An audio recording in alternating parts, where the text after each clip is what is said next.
اعوذ باللہ من الشیطان الرجیم بسم اللہ الرحمن الرحیم وهو خیر ناصر و معین وصلی اللہ علی محمد و آل محمد۔ کتاب الحجہ، حدیث نمبر اول۔ علی بن ابراہیم عن ابیہ عن العباس بن عمر الفقیمی عن ہشام بن حکم عن ابی عبد اللہ علیہ السلام انہ قال للزندیق الذي سأله من أين أثبت الأنبياء والرسل۔ حدیث اول میں کتاب الحجت کی حدیث اول میں چند نکتے بیان ہوئے ہیں، چند مطلب بیان کیے گئے ہیں۔ ان میں سے من جملہ انبیاء کے اثبات کے لیے پروردگار عالم کی دو صفتوں سے تمسک کیا ہے، ایک خالق کائنات کا متعالی ہونا اور دوسری صفت وہ پروردگار عالم کا حکیم ہونا۔ ان دو صفتوں سے امام جعفر صادق علیہ السلام نے انبیاء کے اثبات کے لیے مدد لی ہے۔ دوسرا مطلب جو بیان ہوا ہے وہ یہ ہے کہ انبیاء جو عام زندگی ہے شکل و صورت میں تو انسانوں کی طرح ہے، ہم جیسے ہیں، لیکن ان کا جو مقام ہے، ان کا جو مرتبہ ہے وہ اور ہے۔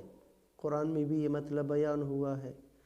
مشرکین کہا کرتے تھے یہ کیسے نبی ہے کہ یہ ہماری طرح کھاتے ہیں، ہماری طرح پیتے ہیں اور ہماری طرح گھومتے پھرتے ہیں بازاروں میں۔ پروردگار عالم نے بھی کہا ہاں یہ تمہاری طرح بشر ہے، لیکن کیف البشر، بہت بڑا فرق ہے، یہ بھی انسان آپ بھی انسان، منتہا اس پر وحی ہوتی ہے، اس کا مقام اور ہے، اس کی روحانیت اور ہے۔ صحیح، یہاں پر بھی یہ مطلب بیان ہوا ہے کہ انشاءاللہ ابھی اس تک ہم پہنچیں گے۔ تو دو صفتوں میں سے پہلے انبیاء کی جو بحث ہے کہ آیا اللہ نے انبیاء مبعوث کیے ہیں یا نہیں، چونکہ ابھی 27 رجبی پرسوں 27 رجب کا دن بھی آنے والا ہے، یوم بعثت۔ تو اس حوالے سے کہیں گے کہ آپ پہلے ثابت کریں گے کہ اللہ ہے، پھر اللہ کی وحدانیت ثابت کریں گے۔ جب اللہ کی وحدانیت ثابت ہو جائے کہ تمام کائنات کا مالک وہ ہے، تمام کائنات کا چلانے والا بھی وہ ہے، متوجہ ہیں، ایک رب ہے، رب زیادہ نہیں ہے، چلانے والا وہی ہے۔ حضرت موسیٰ نے بھی کہا تھا کہ وہی ہے رب العالمین جو آسمانوں میں اور زمین کا بھی، اور جو کچھ آسمانوں اور زمین میں بھی ہے، سب کا رب وہ ہے۔ اسی طرح جو کچھ مشرق میں ہے، مغرب میں ہے، جو مشرق اور مغرب کے درمیان ہے، سب کا مالک وہ ہے، اور سب انسانوں کا رب اور پالنے والا مالک بھی وہ ہے۔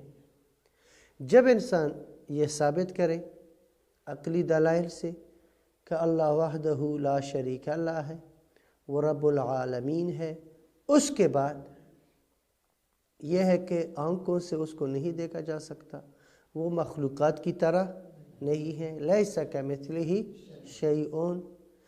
اس کے بعد جو ہے اب سوال یہ ہے کہ وہ ہے مالک، ہم ہے مملوک، وہ ہے مولا، ہم ہے عبد، وہ ہے خالق، ہم اس کی مخلوق۔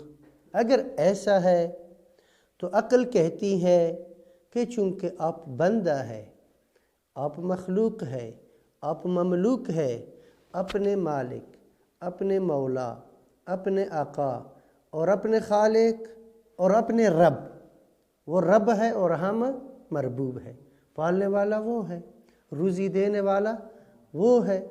صحیح، ہمیں جو فائدہ پہنچانے والا یا نقصان پہنچانے والا بھی وہ ہے ہمارا فائدہ، ہمارا نقصان سب اسی کے ہاتھ میں ہے۔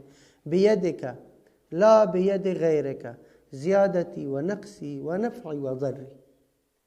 خوب اگر مالک وہ ہے، سب کچھ اس کے ہاتھ میں ہے، عقل کہتی ہے کہ انسان کو چاہیے، چونکہ عبد ہے، چونکہ مملوک ہے، کہ وہ ہر حالت میں اپنے آقا کی رضا کے مطابق قدم اٹھائے، اپنے آقا اور مولا مالک رب کی رضا حاصل کرے، ہر مقام پر، ہر قدم میں جو بھی وہ قدم اٹھاتا ہے، عقل کہتی ہے اس کی مرضی کے بغیر نہ اٹھائے، جس میں اس کی رضا ہے وہ کام انجام دے، جس میں اس کی رضا نہیں ہے وہ کام انجام نہ دے۔ یہ عقل کہتی ہے۔ کیوں عقل کہتی ہے؟ چونکہ وہ آقا ہے، چونکہ وہ مالک ہے، چونکہ وہ رب ہے، صحیح، اور ہم مربوب ہے، ہم مملوک ہے، ہم عبد ہے، ہم مخلوق ہے۔ بس اس طرف جب عقل مخلوقیت دیکھتی ہے، اس طرف خالقیت دیکھتی ہے، اس طرف بندگی دیکھتی ہے، اس طرف عقائد دیکھتی ہے عقل، تو عقل کہتی ہے کہ چونکہ یہ عبد ہے وہ مولا ہے، یہ مملوک ہے وہ مالک ہے، یہ مربوب ہے وہ رب ہے، یہ مخلوق ہے وہ خالق ہے، تو اس کو چاہیے کہ یہ ہر صورت میں اس کی رضا حاصل کرے اور اس کے غضب سے خود کو بچائے۔ یہ عقل کا تقاضا ہے۔ اس دنیا میں بھی جو آپ کے ساتھ نیکی کرے، احسان کرے، آپ کو تعلیم دے پڑھائے، اور یہ ہے کہ آپ کے تمام جتنی بھی زندگی کے مراحل ہیں ان تماموں میں ساتھ دے، یہ اللہ کی ربوبیت کے مقابلے میں کچھ بھی نہیں ہے۔ یہ جو کچھ بھی کر رہا ہوتا ہے تو بھی عقل کہتی ہے کہ حل جزاء الاحسان الا الاحسان، اب اس کی بات مانیں، اس کی رضایت حاصل کریں، اس کو ناراض نہ کریں۔ یہاں پر اگر عقل کہتی ہے تو ادھر جہاں وہ رب واقعاً ہے اور ہم مربوب تکوینی ہیں، ہم مخلوق ہیں اس کی، ادھر تو عقل بہتر ہے کہ اولا کہتی ہے کہ اس کی رضایت حاصل کرے اور اس کے غضب سے خود کو بچائے۔ یہ ایک۔ اب سوال دوم یہ ہے کہ ہم کیسے اس کی رضایت حاصل کریں، ہمیں کیسے پتہ چلے کہ کس کام میں خدا کی رضایت ہے اور کس کام میں خدا کا غضب ہے، کس کام میں، کس عمل میں خدا کی خوشنودی ہے اور کس عمل میں خدا کی نارضایتی ہے، یہ ہمیں کیسے معلوم ہو؟ یہاں امام جعفر صادق علیہ السلام فرماتے ہیں کہ چونکہ وہ متعالی ہے، صفت متعالی، جبکہ متعالی ہے، اس انسان کا کوئی واسطہ ڈائریکٹ ملاقات، مشاہدہ، ملنا یہ ممکن نہیں ہے۔ خوب ایک طرف سے عقل کہتی ہے ہر صورت میں اس کی رضا حاصل کرو، ہر صورت میں اس کی خوشنودی حاصل کرو، ہر عمل میں، اور پروردگار عالم کے غضب سے خود کو بچاؤ، یہ عقل کہتی ہے۔ دوسری طرف سے اس کی رضایت ہم کیسے حاصل کریں؟ سب سے پہلے ہمیں معلوم ہونا چاہیے کہ اس کی رضایت کس چیز میں ہے اور اس کی ناراضگی کن کن چیزوں میں ہے، یہ معلوم ہو۔ لیکن یہ معلوم کرنا ہمارے لیے ڈائریکٹ ممکن نہیں ہے۔ کیوں نہیں ہے ممکن؟ چونکہ وہ متعالی ہے، لیس کمثلہ شیء، وہ مخلوقات کی طرح نہیں، وہ جسم نہیں رکھتا۔ خوب اگر جسم نہیں رکھتا، ہماری طرح ہے ہی نہیں، تو ہم کیسے اس کو دیکھ سکے، کیسے اس کی رضایت ہمیں معلوم ہو سکے؟ یہاں پر جو ہے بس ایک طرف یہ عقل اللہ نے ہمیں دی ہے، توجہ کر لیں، یہ عقل اللہ نے دی ہے، اللہ کی دی ہوئی عقل کہتی ہے کہ اس کی رضایت ضروری ہے۔ بس واضح ہے اس کی رضایت کے حصول کا کوئی نہ کوئی طریقہ ہے،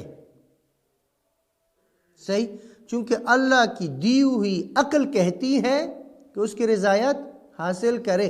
جب یہ حکم لگاتی ہے تو معلوم ہے کہ کوئی ذریعہ ہے۔ وہ ذریعہ کیا ہے؟ ہم کیسے خدا کی رضایت تک پہنچے، کہ کن کن چیزوں میں خدا کی رضایت ہے، کن کن چیزوں میں خدا کی خوشنودی ہے، اور کن چیزوں میں خدا کی خوشنودی نہیں ہے، اس میں ہمارا نقصان ہے، اور کن چیزوں میں ہمارا فائدہ ہے۔ جن میں واقعی فائدہ ہے اس پر اللہ راضی ہے، جن میں ہمارا نقصان ہے اس پر اللہ راضی نہیں ہے، اس میں اللہ غضبناک ہوتے ہیں۔ وہ جب غضبناک ہوتا ہے، یہاں جو ہے فرماتے ہیں امام علیہ السلام کہ وہ ذات حکیم ہے جس نے ہمیں خلق کیا ہے، جس نے ہمیں وجود دیا ہے۔ وہ جس ذات نے ہمیں موجود کیا ہے وہ ذات حکیم ہے۔ اگر حکیم ہے اس کا کوئی بھی کام بغیر حکمت کے نہیں ہے۔ اگر خدا نے یہ عقل دی ہے، اور اگر یہ عقل کا یہ فیصلہ ہے، اور عقل کہتی ہے کہ اس کی رضایت ضروری ہے، صحیح ہے نا، یعنی در حقیقت یہ خدا کی طرف سے پیغام ہے، تو اللہ نے جب یہ سب کچھ یہ عقل کو خلق کیا ہے، عقل کا یہ فیصلہ ہے، اور یہ فیصلہ بھی جو فیصلے عقل کے ہیں وہ فیصلے اس کے پیچھے اللہ ہے، صحیح ہے۔ اگر اس طرح ہے تو یہاں پر خدا کی حکمت کا تقاضا یہ ہے کہ اس کی طرف سے سفیر ہو، چونکہ ڈائریکٹ مشاہدہ ممکن نہیں ہے۔ اللہ کی طرف سے سفیر ہو جو پروردگار ہے عالم کی، جن جن چیزوں میں خوشنودی ہے وہ ہمیں بیان کرے، اور جن کاموں میں خدا کی رضایت ہے وہ ہمیں بیان کرے، جن کاموں پر خدا غضبناک ہوتا ہے وہ بھی بیان کرے، اور جن چیزوں میں ہماری مصلحت ہے، یعنی جس میں ہماری مصلحت ہے وہ مرضی مصلحت واقعی، مصلحت توہمی نہ، متوجہ ہوئے؟ ابھی جو ہے ہم یہ سمجھتے ہیں کہ فرض کر لیں ہمارے پاس مال و دولت ہو، جیسی بھی ہو، کسی بھی ذریعے سے ہو، ہم تو یہ چاہتے ہیں مال و دولت ہو، لیکن اس میں جو ہے ہمارا واقعی فائدہ نہیں ہے۔ کب خدا راضی ہے؟ کہ اگر ہمارے پاس مال و دولت ہے وہ درست ذرائع سے ہو، درست ذرائع سے، اس میں جو حقوق ہے وہ بھی ہم ادا کریں، اس مال پر اللہ راضی ہے، نہ یہ کہ انسان کے پاس جو کچھ بھی آ جائے۔ خوب، بس یہاں فرماتے ہیں کہ خدا کی حکمت کا تقاضا یہ ہے کہ اس سے ڈائریکٹ ہماری ملاقات اور مشافہتاً گفتگو کرنا، کہ ہم ڈائریکٹ اللہ سے پوچھیں کہ ان کاموں میں اللہ کی رضایت ہے، یہ ناممکن ہے۔ جب ناممکن ہے تو خدا کی طرف سے سفراء ہو، کہ وہ اللہ کی طرف سے آئے، کہ جن سے جو ہے ہماری ملاقات کیا ہے ممکن ہے، وہ ہمیں خدا کا پیغام پہنچائے، اور ہمیں بتائے کہ کن کاموں میں ہمارا فائدہ ہے، کن کاموں میں ہمارا نقصان ہے، اور ہماری زندگی کے لیے ایک قانون اور ایک دستور بنائے، تاکہ جو ہے جو بھی قدم ہم اٹھاتے ہیں یہ عقلی جو فرمولہ ہے کہ ہر عمل میں خدا کی رضایت حاصل کرو، ہم اس فرمولے کے مطابق چلیں۔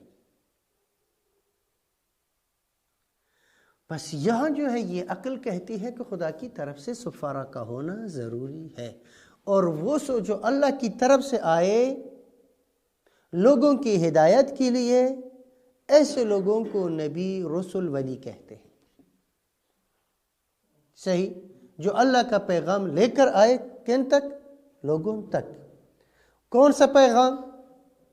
اذا دعاکم لما یحییکم، وہ پیغام جس میں انسان کی زندگی ہے، جس میں اللہ کی رضایت ہے، جس میں پروردگار عالم کی خوشنودی ہے، وہ پیغام لے کر آئے۔ تو یہاں پر جو ہے بس عقل کہتی ہے کہ اللہ والا بود خدا کی طرف سے انبیاء ہو، اوصیاء ہو، تاکہ جو ہے یہ سسٹم چلے۔ ابھی دیکھیے حدیث کی طرف، حدیث میں ہے کہ انہو قال لزندیق، امام علیہ السلام نے اس زندیق کے جواب میں فرمایا الذي سأله من أين أثبت الأنبياء والرسل، وہ زندیق جس نے پوچھا تھا کہ آپ کہاں سے کس دلیل کی بنیاد پر انبیاء اور رسل کو ثابت کرتے ہیں؟ کیا دلیل ہے انبیاء کے اس بات پر؟ قال، امام علیہ السلام نے فرمایا، ان لما اثبتنا ان لنا خالقا صانعا متعالیا عنا وعن جمیع ما خلق، امام علیہ السلام نے فرمایا جب ہم نے یہ ثابت کیا، یعنی پہلے بحث ہوئی ہے، اس بحث میں یہ مطالب ثابت ہوئے ہیں، ہم نے ثابت کیا کہ ہمارا خالق ہے، ہم اس کی مخلوق ہے، وصانعا، خالقا صانعا، اس نے ہمیں وجود دیا ہے، وجود میں لایا ہے، متوجہ ہیں؟ صانع جب کہتے ہیں یعنی ایک ڈیزائن کے ساتھ ہمیں بنایا ہے، ایک انجینئرنگ کے ساتھ ہمیں بنایا ہے، سب چیزوں کو کاملاً اس میں انجینئرنگ ہے۔ صانعا متعالیا عنا، اور وہ ذات ہم سے متعالی ہے، وہ ہم جیسے نہیں ہے، ٹھیک ہے؟ ہم مخلوق ہے، وہ خالق، ہم محدود ہے، وہ لا متناہی ہے، صحیح؟ ہم متناہی، وہ لا متناہی، ہم ممکن، وہ واجب، ہماری قدرت محدود، اس کی قدرت لا متناہی اور لا محدود، وغیرہ وغیرہ، وہ کن فیکون کا مالک ہے۔ وعن جمیع ما خلق، اور وہ متعالی ہے ہم سے بھی، نہ ہم جیسے انسانوں کی طرح ہے اور نہ دوسری مخلوقات کی طرح ہے۔ وعن جمیع ما خلق، وہ متعالی ہے تمام تر ان سے جس کو اللہ نے خلق کیا ہے، تمام مخلوقات سے وہ بلند و بالا ہے۔ وَكَانَ ذَلِكَ صَانِعُ، اور یہ جو ہمیں وجود میں جس نے لایا ہے، وجود میں لانے والا، وہ حکیماً، وہ کیا ہے؟ اس کا تمام کا بغیر عیب و نقص کے ہے، اس کے کاموں میں، اس کے فعل میں کوئی عیب و نقص نہیں ہے، متوجہ ہوئے؟ اب اگر عیب و نقص نہیں ہے، یہاں پس واضح ہے، اگر عقل کہتی ہے کہ انسان کو چاہیے وہ خدا کی رضایت اور خوشنودی حاصل کرے، اس طرف سے خدا سے ڈائریکٹ جو ہے ہمارا رابطہ بھی نہیں ہے کہ ہم اس کو دیکھیں کن کن کاموں میں خدا کی خوشنودی ہے، وہ ڈائریکٹ ہمیں بتائے یہ راستہ مسدود ہے، تو یہاں پھر عقل کہتی ہے کہ اس کی طرف سے سفارا ہو، وہ آیا ہمیں پیغام دے خدا کا۔ حکیماً متعالیاً، وہ متعالی ہے، اگر متعالی ہے یہ لم یجوز، یہ تمام جو ہے متعالی کی وہ ہے وضاحت ہے، پس لم یجوز ان یشاہدہ خلقہ، جب متعالی ہے ممکن نہیں ہے کہ خدا کی خلقت اس کو مشاہدہ کر سکے۔ ولا یلامسوہ، اور نہیں خدا کی خلقت اپنے خالق اور مالک کو لمس خدا کی خلقت کر سکتی ہے، نہ لمس کر سکتی ہے نہ دیکھ سکتی ہے۔ فیباشرہم، کہ اگر جو ہے یہ ممکن ہو جاتا کہ اس کو مشاہدہ کر سکتے، اس کے ساتھ ملاقات کر سکتے، نتیجے میں فیباشرہم، وہ ذات پروردگار عالم لوگوں کے ساتھ وہ مل جاتا، مباشر ہوتا، نزدیک، یعنی آپس میں ایک دوسرے سے مل جاتے۔ وَيُبَاشِرُوهُ، اور یہ لوگ بھی اپنے آقا اور مولا سے مل جاتے، ٹھیک ہے؟ یعنی ایک معاشرتی زندگی جیسے آپس میں گول مل جانا، گول مل جاتے، لیکن جب اس کو نہیں دیکھ سکتے، اس کو مشاہدہ نہیں کر سکتے، اس کو ٹچ نہیں کر سکتے، اس تو کوئی رسائی ہے ہی نہیں، تو کیسے گول مل جائے؟ ناممکن ہے۔ پس وَيُحَاجَّهُمْ، اور یہ کہ پروردگار عالم جو ہے اپنے بندوں کے ساتھ کیا کر لے؟ احتجاج کرے کہ یہ کام نہ کرے اور وہ کام کرے، کیوں یہ کام کیا، کیوں وہ کام نہیں کیا۔ وَيُحَاجُّوهُ، اور یہ کہ بندے بھی اپنے مالک سے کیا کرے؟ گلے اور شکوے کرے۔